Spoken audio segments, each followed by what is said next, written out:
નમસ્કાર દર્શક મિત્રો, આપ નિહાળી રહ્યા છો સાઈ ગ્રુપ મીડિયા હાઉસ દ્વારા સંચાલિત નવસારી લાઈવ અને ઝટપટ ન્યૂઝ।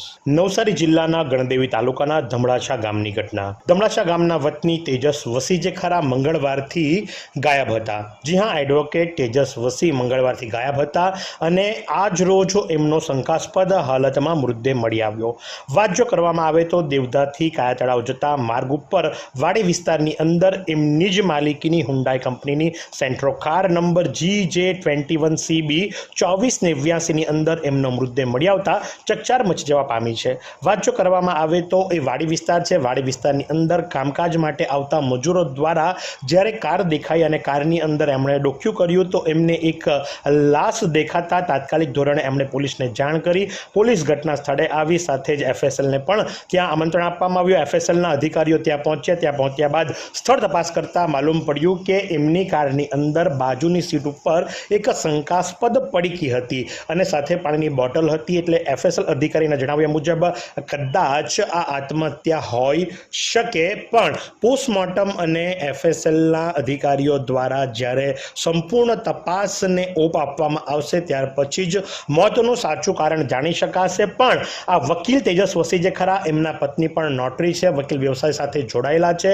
ખૂબ જ અભ્યાસુ અને સમજુ એવા વકીલે પોતે શા માટે આત્મહત્યા કરી અથવા તો એમની હત્યા થઈ છે એ તો પોસ્ટમોર્ટમ બાદ જ માલુમ પડશે ને કયા કારણોસર। કારણ કે યુવાન વકીલ પોતાની જ માલિકીની કારની અંદર દેવધાથી કાયા તળાવના વિસ્તારની અંદર સુમસાન જગ્યા ઉપર જઈ અને કારની અંદર જેમની લાશ મળે છે, જે પ્રમાણે અધિકારી જણાવે છે એ પ્રમાણે બાજુની સીટની ઉપર એક શંકાસ્પદ પડીકી મળી હતી, પાણીની બોટલ પણ કારની અંદર હતી, બીજા કોઈ પણ અવશેષો ત્યાંથી મળ્યા નથી। તો આ આખા સંદર્ભે FSL અધિકારી શું જણાવી રહ્યા છે, ચાલો આપણે સાંભળીએ। નવસારી જિલ્લા ખાતે સાયન્ટિફિક ઓફિસર તરીકે ફરજ બજાવું છું।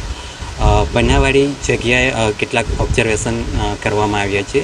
કંઈક શંકાસ્પદ જેવું કંઈક વસ્તુ અત્યારે જ કંઈ હાલ જોવા મળ્યું નથી। બનાવવાળી જગ્યાએ એક પાણીની બોટલ જે ખાલી અને એક શંકાસ્પદ પડીકી જેવી બાજુની સીટમાં જોવા મળી છે। તો એ એકત્રિત કરીને તકસરીને સુપરત કરવામાં આવે છે। મોતનું સાચું કારણ તો PM દરમિયાન થતા FSLનો રિપોર્ટ આવ્યા બાદ જ ખબર પડશે। હાલ પ્રાઇમરી દ્રષ્ટિએ તો એક્સિડન્ટલ કેસ જ લાગે છે। તો હાલ તો કદાચ આત્મહત્યા હોઈ શકે એવું માનવું છે, પણ જ્યાં સુધી પોસ્ટમોર્ટમના રિપોર્ટ નહીં આવે ત્યાં સુધી કોઈ પણ દાવો કરવો યોગ્ય નથી। પણ ચર્ચાઓ, જી હા, સૂત્રો પાસેથી મળતી માહિતી મુજબ ચર્ચાઓ એવી ચાલી રહી છે કે મંગળવારે ગાયબ થયા પહેલાં એમનો કંઈક પડોશીઓ સાથે ઝઘડો થયો હતો અને ત્યારબાદ મંગળવારથી આ વકીલ જે ખરા એ વકીલની કોઈ ભાડ મળતી ન હતી અને અચાનક આજે એમનો મૃતદેહ મળી આવતા હાલ તો વસી પરિવાર જે ખરો ઘેરા શોકની અંદર ગરકાવ થઈ જવા પામ્યો છે।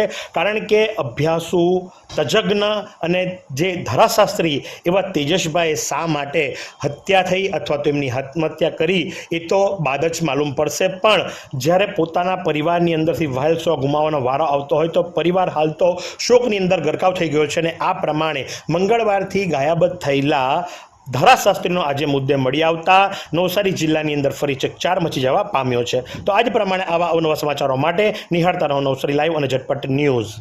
આ સુંદર સૃષ્ટિને નિહાળવા માટે હજારો લોકો પાસે દ્રષ્ટિ નથી અને એ ત્યારે જ શક્ય બને જ્યારે કોઈ ચક્ષુદાન કરે। તો તમારા સ્વજનો સાથે મળી એક સુનિશ્ચય લઈએ, ચક્ષુદાનને પરિવારની પરંપરા બનાવીએ। વિઝિટ સંત પુનિત ચક્ષુ bank, rotary eye institute Navsari. Call 7069006329।